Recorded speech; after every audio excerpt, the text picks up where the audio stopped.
بسم اللہ الرحمن الرحیم۔ السلام علیکم ورحمۃ اللہ وبرکاتہ۔ امید کرتا ہوں آپ سب خیریت سے ہوں گے۔ میں ہوں کاشف محمود اور آپ دیکھ رہے ہیں آسان وظیفہ آفیشیل۔ میری اکثر ویڈیوز میں بہت تفصیل سے ہر بات عرض کرتا ہوں اور یہ بھی عرض کرنے کی کوشش کرتا ہوں کہ ہم اس بات کا یقین دل میں بٹھا لیں کہ ہمارا مسئلہ اللہ رب العزت کے سوا کوئی حل نہیں کر سکتا، اور ہمیں جادو، نظر بد، بندش اور اس طرح کے معاملات میں اللہ رب العزت کے سوا کوئی ڈال بھی نہیں سکتا۔ کوئی جادو کرنا چاہے، کوئی بندش کرنا چاہے تو نہیں کر سکتا اگر اللہ نہ چاہے۔ اب یہ یقین دل میں بیٹھے گا تو مسئلے حل ہوں گے۔ اگر جب تک یہ یقین رہے گا کسی نے مجھ پر بندش کر دی، کسی نے ایسا کر دیا ویسا کر دیا، تب تک مسئلہ حل نہیں ہو سکتا۔ اللہ رب العزت ہی کرنے والے ہیں۔ ہر اچھی چیز اللہ رب العزت کی طرف منسوب ہو، اور جو کوئی برائی ہے وہ اپنی طرف منسوب ہو۔ باقی جو حالات ہم پہ آتے ہیں وہ اللہ رب العزت کی کسی نہ کسی نافرمانی کی وجہ سے آتے ہیں۔ اب ان میں سب سے پہلی چیز یہ ہے کہ ہم نماز کی پابندی کریں اور گناہوں کو چھوڑیں۔ 100% جب ہم گناہوں کو چھوڑ دیں گے تو ہماری دعائیں قبول ہونا شروع ہو جائیں گی اور اللہ رب العزت ہمارے مسئلوں کو حل فرما دیں گے۔ چینج یور لائف کورس جو میں اپنی اکثر ویڈیوز میں عرض کرتا ہوں، آخر میں اس کورس کے لیے نمبر بھی آئے گا۔ یہ کورس میں اسی لیے کرواتا ہوں کہ اس کورس سے الحمدللہ اللہ رب العزت کی نافرمانی چھوڑ دیتا ہے بندہ، اللہ رب العزت کا تعلق ملتا ہے، گناہوں سے بچ جاتا ہے۔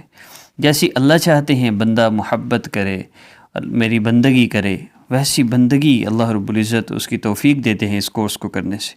تو 2 کام ہیں، چینج یور لائف کورس کر لیں۔ یہ کورس ان لوگوں کے لیے ہے جو وظائف کر کر تھک گئے، ان کا مسئلہ حل نہیں ہو رہا۔ اب وہ یہ سمجھ لیں کہ یہ کورس ان کے لیے بہت ضروری ہے۔ اور دوسرا، ہماری 3 احادیث پر مشتمل وہ وظیفہ جو ہم اکثر ویڈیوز میں عرض کرتے ہیں، میں صرف وظیفہ عرض کروں گا۔ آپ نے 2 رکعت نفل حاجت کی نیت سے پڑھنے ہیں دن میں کسی بھی وقت۔ سحری کے وقت کرنا ہے تو آپ سحری کے وقت 2 رکعت نفل حاجت کی نیت سے پڑھ لیجئے۔ افطاری کے وقت کرنا ہے تو عصر کے فرض پڑھنے سے پہلے 2 رکعت نفل حاجت کی نیت سے پڑھ لیجئے۔ اس کے بعد آپ نے دعا کرنی ہے۔ نبی علیہ السلام نے فرمایا اللہ رب العزت روزہ دار کی سحری اور افطاری کے وقت ایک دعا ضرور قبول فرماتے ہیں، اور اس یقین کے ساتھ کہ نبی علیہ السلام نے فرمایا اب یہ حق ہے، اب میری دعا ضرور قبول ہوگی، اس یقین کے ساتھ اللہ رب العزت سے ہم نے مانگنا ہے۔ 2 رکعت نفل حاجت کی نیت سے پڑھنے ہیں۔ اس کے بعد ہم نے 10 مرتبہ صرف وَأُفَوِّضُ أَمْرِي إِلَى اللَّهِ، وَأُفَوِّضُ أَمْرِي إِلَى اللَّهِ سامنے شو ہو رہا ہے، اس کو پڑھنا ہے۔ 10 مرتبہ پڑھنے کے بعد نبی علیہ السلام پر درود پاک پڑھنا ہے، کم از کم اس کی مقدار 70 مرتبہ ہو۔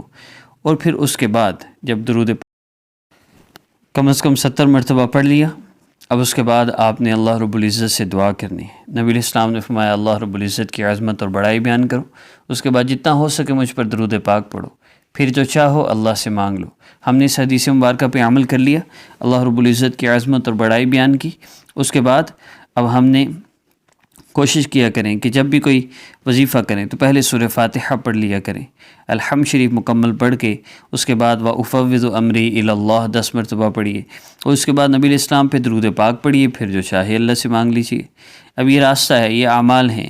ہاں، جو بندہ گناہ نہیں چھوڑ پا رہا یا وظائف کر رہا ہے، اسے سمجھ نہیں آ رہی کیوں نہیں مسئلہ حل ہو رہا، تو وہ ساتھ چینج یور لائف کورس لازمی کریں۔ سامنے نمبر شو ہو رہا ہے، آپ رابطہ کر سکتے ہیں، اسسٹنٹ آپ کو انشاءاللہ اس کی ڈیٹیل سینڈ کر دے گا۔ وظیفہ صرف اتنا ہی ہے، آخر میں جب آپ دعا کر لیں 3 مرتبہ درود پاک پڑھ لیجیے گا۔